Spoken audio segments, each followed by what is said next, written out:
Where is the gap in the market? A good place to start is just simply, what problem am I trying to solve? Who do I think is willing to pay for it?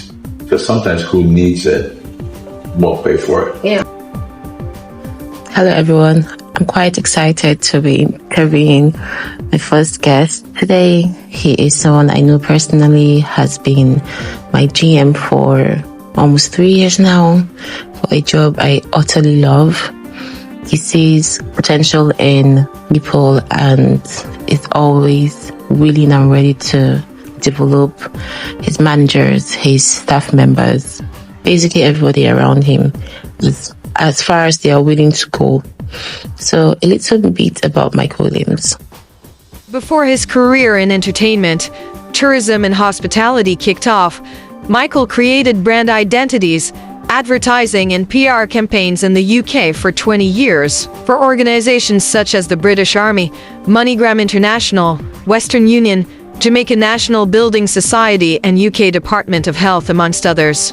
In Nigeria, he has consulted for the governor of Cross River State on tourism, advising the Cross River State Tourism Bureau, Calabar Festival and Carnival Calabar. He worked as the managing director of Cross River State Tourism Bureau for 5 years, head of marketing at EbonyLife Media and head of communications for the Filmhouse Group for 2 years each. Currently, he's the general manager of the EbonyLife Place Resort, overseeing the complete resort, comprising the 20-room White Orchid Hotel, Taraka Rooftop Restaurant, Jinja Asian Fusion Restaurant, Jinja Garden, EbonyLife Cinema, and various event spaces. Since 2021, which was the first full year of operation, total revenue has grown by 112%. In 2023, EbonyLife Cinema achieved the status of #1 cinema in West Africa by box office, increasing admissions by 34% and revenue by 68%, in a year when admissions declined by -18% and revenues increased by only 5.8% across the region. I hope you enjoyed this interview as much as I enjoyed interviewing him. I hope you find it as impactful. What's your take pertaining Nigerian hospitality industry as compared to when you came in and now? Well, hospitality really is, for most people, it's really about hotels and restaurants, bars, and so on. It's really anyone that's offering you a place to stay, food and drink. That's pretty much hospitality as we know it. The industry has grown, tremendously.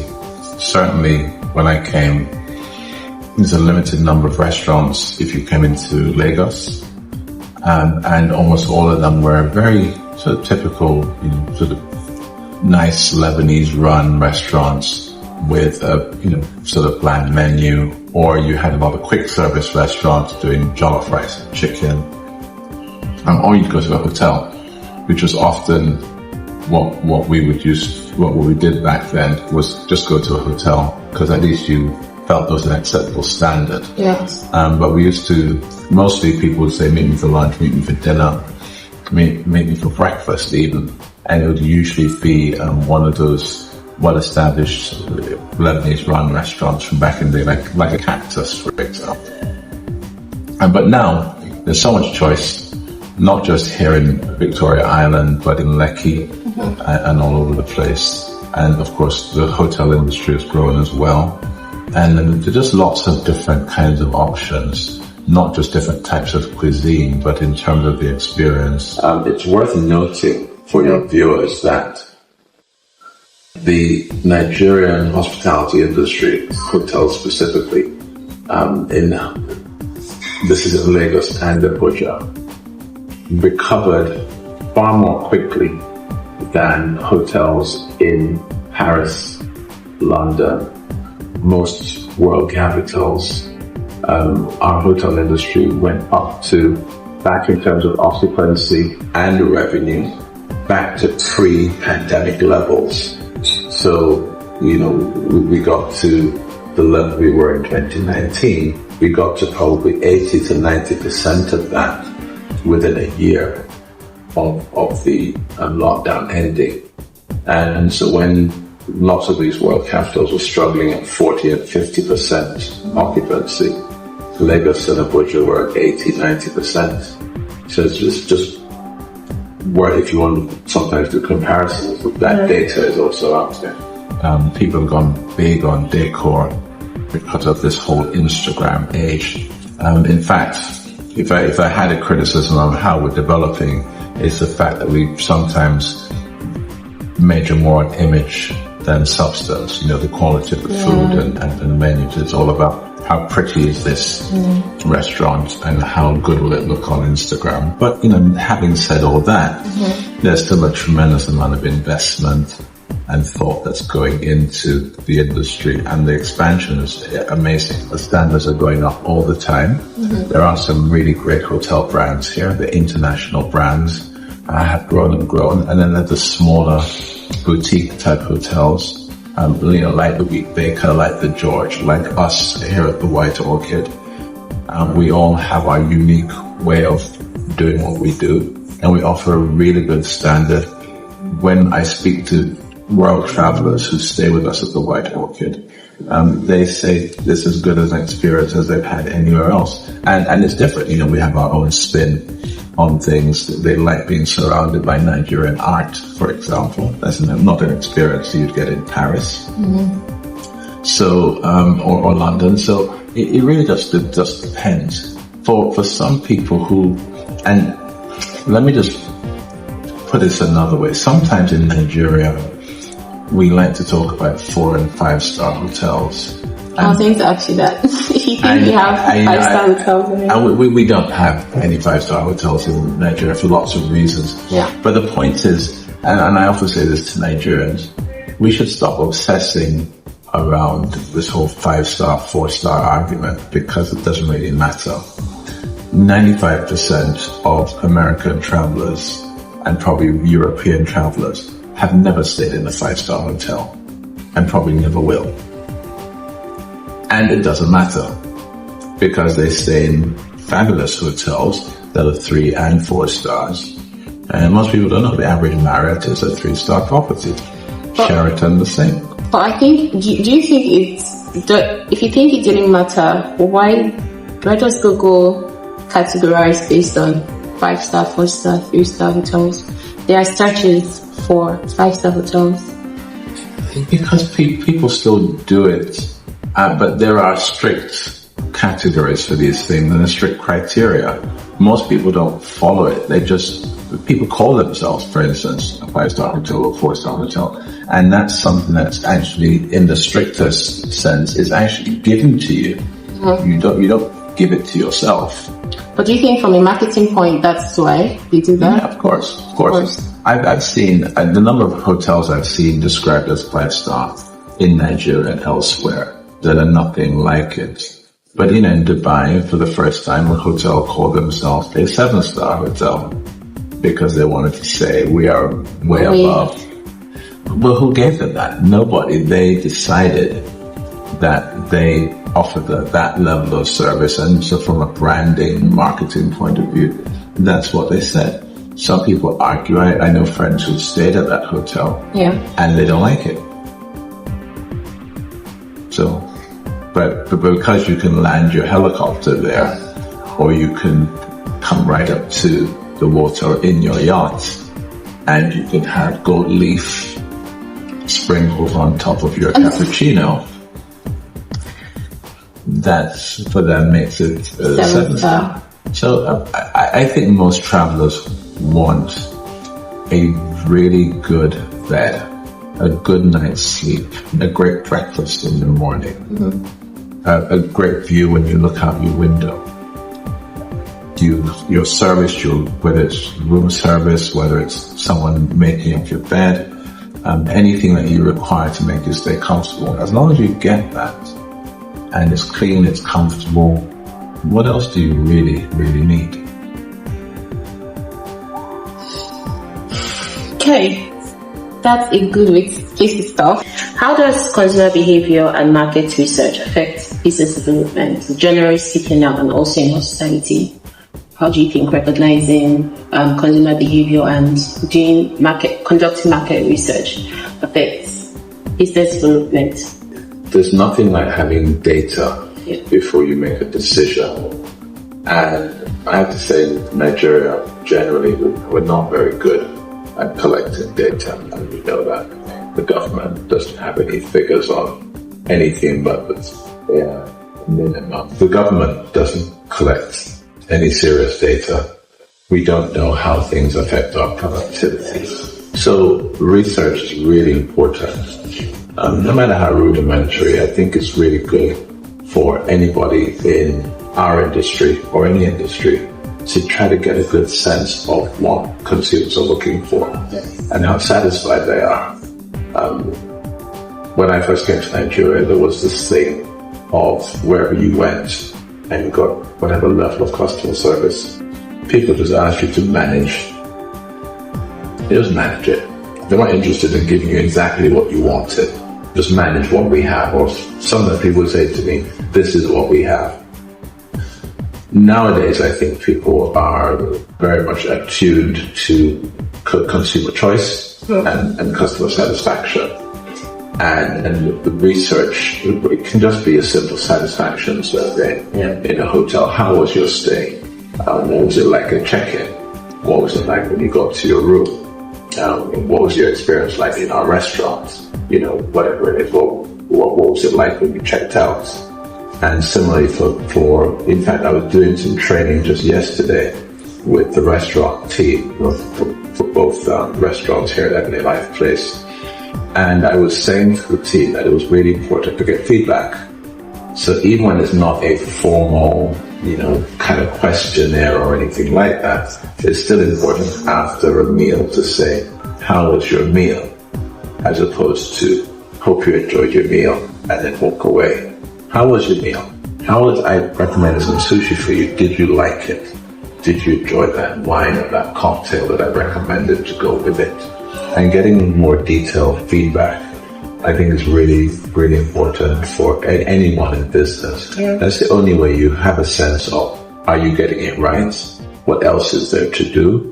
Should I be doing more of this or less of this? Should I change this or substitute that? You won't know that unless you're asking your customers.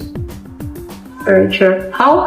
Speaking of subjects on where businesses can do better, what's your opinion on business owners and strategy in Nigeria? It's too general a question to really answer properly, but I would say in general, if I look across Nigeria, I see a lot of companies that are very strategic and have figured out what they want to do and how they want to do it. Not the top businesses though, small business owners. Even small business.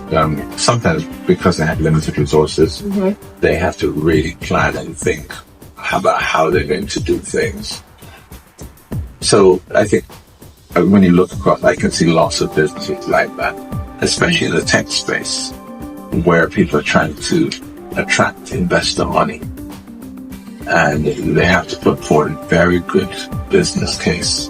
And part of that is what's their strategic direction, how they're going to spend this money, what resources are going to be directed where, and what's the expected result.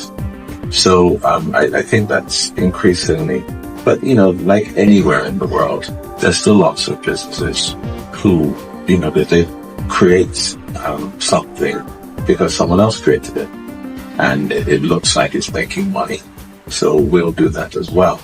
And so in that case, not a lot of strategic thinking is going into it. What I'd say to anybody who's not yet in business or is just started and is not quite sure. That was literally my next question. Yeah. Okay. If they're not sure if they've got their strategy right. Yeah. A good place to start is just simply, what problem am I trying to solve? Exactly. Secondly, who am I providing the service for? Who really needs it? Or who do I think is willing to pay for it? Because sometimes who needs it won't pay for it. Yeah. Right? So it's really kind of looking at what problem you're trying to solve. Another way of phrasing that is, where is the gap in the market? I know you touched on solutions as we were speaking, but speaking direct to the people that are looking for funding and then ones that lack confidence to start, what would you tell them directly if you were going to tell them something in 1 or 2 sentences? Well, for those who are looking for funding, let's assume that you've done a good business plan and your pitch deck is in first class, but you're still getting people still saying no to you. Then it's just worth remembering and just kind of looking at how other people have done it. Once you delve into those successful founders who got their funding, you will sometimes be amazed at how many pitches they had to do. I was reading the other day about this guy who, I think he had done like hundreds of pitches, like you say 300 or 400 before they actually got the funding. And so you have to keep going. If you really believe in this thing, you have to keep going and know that you have to get past the no's to get to the yes. And it's tough. I won't sugarcoat it. It's really tough to do sometimes. But that's my only advice. Sometimes you just have to find a way to keep going. Those people who lack the confidence, then I would say you probably need a stronger reason for why you need to do it. Because sometimes that reason is not strong enough. That's why people who are fairly comfortable in life find it hard to start businesses, because this isn't that driving force, that burning need that somehow you've got to do it. So sometimes you just got to look for the why. Why is this thing so crucial for you? And if you don't have a big enough why, then you probably won't do it. Sure. Thank you. So, two questions. What's your take on rebranding? Because when people hear rebranding, they think something economic, like a negative term. Rebranding. Rebranding. So explain what do people think is negative about it?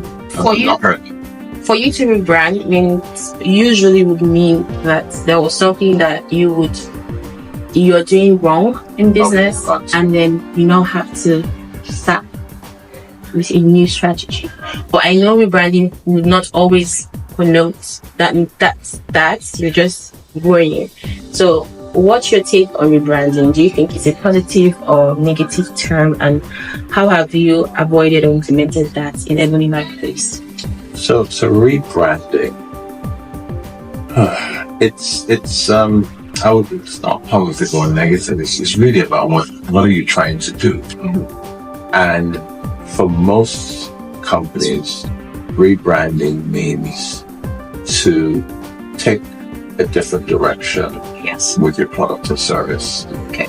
Is it that you positioned it in a particular way that wasn't working and you need to reposition your brand? The rebranding is really repositioning, in most cases. And for anybody out there who thinks that a brand is a logo, and therefore you rebrand, you change the logo. No. That's not it. No. Rebranding is about either changing your brand values, i.e. what does your brand stand for? Or you're changing the positioning. Maybe it was, at the lower end of the market, maybe you want to reposition it to the middle or the upper end of the market. And in so doing, you're changing those brand values. It means that now, along with that, you might change the brand image, which could involve the colors or the logo or, any of those things. But mostly rebranding is about repositioning. But do you think that it usually comes from a point of, I'm not making so much revenue? Do you think it usually comes from that point of loss? No. Sometimes rebranding is about, sometimes the brand gets a little bit tired. Yes. And sometimes it's in the marketplace for a long time. And you can see competitors overtaking you. And it's not that you're doing badly, but you just need a new lease on life. You need a little bit of a boost. And sometimes rebranding can do that for you. So no, I've never seen it as a negative. It's really about finding a different place in the market or relaunching what you're already doing, or finding a way to reach a broader audience or just a different niche of that audience. So no, I've never seen it as a negative thing. That's kind of taken it by surprise. It's really about just finding out how you could reinvigorate your brand, take it to another level. But do you think that has happened? Have you implemented or avoided the EbonyLife Place? We did some rebranding for one of our restaurants very early on. We launched a restaurant called Popina. And Popina was a fine dining restaurant, which means multiple courses, very beautifully presented food, and so on. And people liked it. Yeah. But what we found was that people would generally make it a special occasion restaurant. So you're celebrating something special, you come, or usually on a weekend. But on weekdays, nobody would just pop in after work to have a quick bite. Or, your loved ones, you say, let's go have a meal together. Or some colleagues at work. It was always more a special occasion. And the other thing we found was that there wasn't really, and there isn't really an appetite for fine dining in Nigeria. Most people don't understand it. They'll see all these multiple, very tiny, very exquisite, beautifully presented courses, and they'll go, where's the rice? Where's the rice? Where's the jollof? Where's the yam? Because it's not substantial enough. Yeah. And so not understanding that you eat 7 courses and then you will be full, but you will have taste has some incredible flavors and textures along the way. And so there isn't enough of an audience for that at the moment. That's certainly what I've found. So we rebranded. It's the same restaurant, it's the same seats and everything. We changed the decor quite a bit. Yeah. And then we changed the food and we became an Asian restaurant with really great sushi, some Japanese, Chinese, Thai flavors. And now it's much more popular, doing much better. And so that's an example of successful branding. And we wanted something also that was a bit more in terms of the name, a bit more immediate. So Popina, what does it mean? I have no idea. Jinja, Jinja, is actually a Japanese Shinto temple and that holds precious religious artifacts. But Jinja, as it sounds like twice.